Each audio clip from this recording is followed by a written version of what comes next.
Radio. Now, since it's a holiday weekend, we want to expand our historical part. We've still got a number of interviews coming up from the struggle fronts, but let's at least begin to trace out some of the historical analysis. This weekend, we got an anniversaries of two things. An envelopment that succeeded, that would be Sherman before Atlanta 150 years ago, and an envelopment that failed, and that would be Moltke and the Germans before Paris 100 years ago. Right now, then the centerpiece of that, of course, the First Battle of the Marne, which is in the first 10 days or so of September. Now, let's look at the German situation 100 years ago. Remember, this was a war of encirclement and of annihilation. Edward VII had set up this situation where Germany had to face France, Russia, Italy in the south, Serbia in the south, and quite possibly Denmark in the north, although that didn't pan out. Edward VII tried. Don't fold him. He tried everything. So obviously Schlieffen, back in 1905 or so, had been studying the Battle of Cannae in the ancient world, Hannibal's defeat of the Romans, and developed the Schlieffen plan. What does it mean? It's a plan, and when we say left and right, we're talking from the German point of view, right? Looking at it from inside Germany.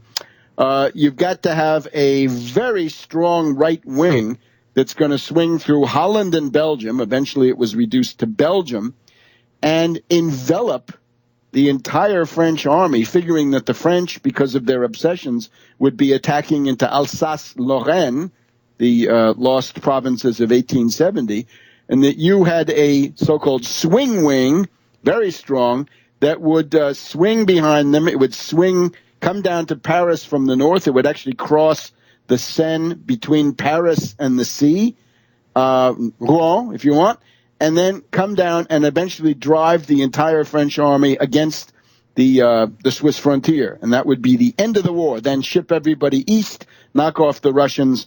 The war is over. So it's an offensive plan, but it also aims at avoiding a two-front war of attrition, which could not be won. And it was the general interest of humanity. Whoever was going to win this, it's better if it's quick, right? That's the only mercy that we can get out of this entire terrible situation set up by Edward VII and his networks and manned by his networks. So instead we have Moltke. Moltke is a weak, vacillating commander, and unfortunately he's an occultist. He's somebody who thinks he can talk to the spirit world. And later on, no less an authority than von Ludendorff, the secret dictator of Germany during the last couple of years of the war, and always the brains behind Hindenburg. Ludendorff says that Moltke was driven into a worse neurosis or psychosis than he started with by the presence of occultists, that his wife, Countess Moltke, was an occultist. She was a disciple of Rudolf Steiner and the Anthroposophs, which is a split off of the Theosophes of, I guess, Madame Blavatsky and Annie Besson and so forth. And the entire area reeks of the British Occult Bureau, right? Serious research would have to get involved with this. So not only the Countess, but also her friend, this Lisbeth Zeidler, the Sibyl of the armies, right? So they were there to give Moltke contact with the spirit world, all telling him that he was defeated. So what did he do wrong? He did everything wrong. Schlieffen had called for a 7-1 preponderance of the right flank over the left flank. That would have given them the German superiority north of Paris, west of Paris, east of Paris, no question about it. Instead, Moltke cut that down to 3-1. The other thing that he did wrong was the Schlieffen plan said if the French want to attack Alsace-Lorraine, encourage them to do it. Lure them as far as possible into Germany, because that will essentially take them out of the decisive fight that will develop around Paris about 35, 36, 37 days into the mobilization. And instead, there were these stupid oligarchs, one the Bavarian crown prince, Ruprecht, who said, no, that's not glorious enough for me. I can't have that. I can't let those Prussians win the war. We Wittelsbacher, right, famous for crazy King Ludwig, right, trying to live down the fact that his relatives were ripe for the loony bin. He said, no, we've got to attack the French, drive them back into their fortifications, and indeed attack them in their fortifications on this famous line between Toul, Épinal, Belfort, right? And, of course, they were able to defeat the French, a couple 100,000 French casualties, but then when they attacked those French fortifications, they also suffered. On the German side, a couple of 100,000 casualties. The other thing about Moltke, he's very fearful. He's got this intelligence officer, Hensch. We'll hear a lot about him. Hensch. And Hensch is telling you, the British are going to land in Belgium. Oh, my gosh, they're going to land Russians on the Pomerania, right? God knows. And Moltke is essentially sitting there and fretting and fidgeting, the mark of an incompetent, weak commander, whatever the cause, right? The other thing he does is he's getting these telephone calls from East Prussia. Oh, my God, the Russians are stomping on sacred German land. Send 2 Corps immediately. So he takes 2 Corps out of the right wing. So instead of 3-1, it's down to 2-1, right? So that's not enough. And he's worried about Belgium. He sends forces to Belgium. The 7th Army should have been sent immediately to Paris, and so forth.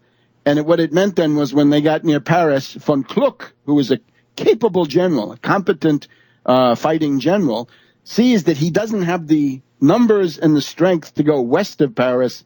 He's got to go east of Paris. Another important point is that according to the Triple Alliance, Italy was supposed to provide 12 Italian divisions on the Upper Rhine, and they were going to come from northern Italy to Verona, up the Brenner, across southern Germany, and then into the German line, and that would have been 3 Corps, right? So you lose 2 Corps here, 3 Corps there, a division here, a division there. It begins to add up, and of course, the fact that the Bavarians want to attack the French means that Joffre, Joffre, the French commander, has the ability then to shift forces from his defeated right wing to his left wing, in other words, too close to Paris, and he's able to create a new jury-rigged army, jury-rigged but ad hoc, right? And this is the 6th Army. This is the one with the taxis of the Marne, right? Gallieni, the governor of Paris, sends out the reinforcements with taxis, and this may not have been logistically very significant, but as a public relations and mobilization stunt, it's extremely effective. All right, so now we're getting to the 5th, the 6th, the 7th of September, and what you see, you take a look at any map about this, right? I should have urged you to get a map at the beginning. On the 5th of September, you can see that the French armies and the English British Expeditionary Force are reeling. They've been reeling for two weeks. Nothing but defeat. Coming down from Belgium, driven. They're south of the Marne. They're practically on the Seine, right? And what's going to happen? Well, the 6th Army then of Monoury appears out of Paris, and this is then a threat to the extreme right wing of the Germans. So what happens is that von Kluck, again, a very capable, active, energetic general, sees the danger, and he turns his army on its own axis and faces towards the west. He faces towards Paris, and he fights off and routs the 6th Army. Doing so, he opens up a gap between himself and the other German armies, but the British Expeditionary Force is so slow and the French are so defeated. This is not a danger. And we'll pick up this analysis again in the final segment after we get our struggle. Back in a minute. Come back to World Crisis Radio. Let me just say one thing. There is this tape. There's a tape of Mitch McConnell. It's Mitch McConnell talking to a bunch of Koch clones, Koch brothers, including David Koch. And he says what he's going to do if Mitch McConnell, this is one of these secret tapes, I'm amazed the Democrats don't do anything with it. He says what we're going to do is, since you only need 51 votes for budget reconciliation, they're going to load the budget with killer austerity, genocidal austerity coming for you, the American people, through the budget if the Republicans control both houses. And he says there'll be no increase in the minimum wage and no help on the student loan crisis, promises McConnell as he grovels to Koch. And that's behind closed doors. And there's a bunch of other stuff in there, too. Now, let's just get back to this. 150 years ago, it was Atlanta, and 100 years ago, it was the Marne. So what happened, right? At a certain point, there's fighting, and then all the German armies retreat. And the retreat of the German armies is a historical mystery. Here I have in front of me the relevant portions of the Weltkrieg by the Reichsarchiv. In other words, the World War issued by the German Imperial Archive. And at the end of this sector, segment that's devoted to this whole issue, it says, the powerful world historical struggle on the Ourcq and the Marne was broken off by the German armies, and the German right wing of the German armies departed, left the field, despite the fact that they had just attained victory. They went into retreat. Why? All right, so a lot of people would say, yeah, sour grapes. Okay, let's take a look at the memoirs of Ferdinand Foch, at this point the commander of one of the French armies defending, and then later Supreme Allied Commander, so the top Allied Entente officer of the entire war. And Foch wrote after the war, I still cannot comprehend this precipitous German withdrawal, which was not necessary.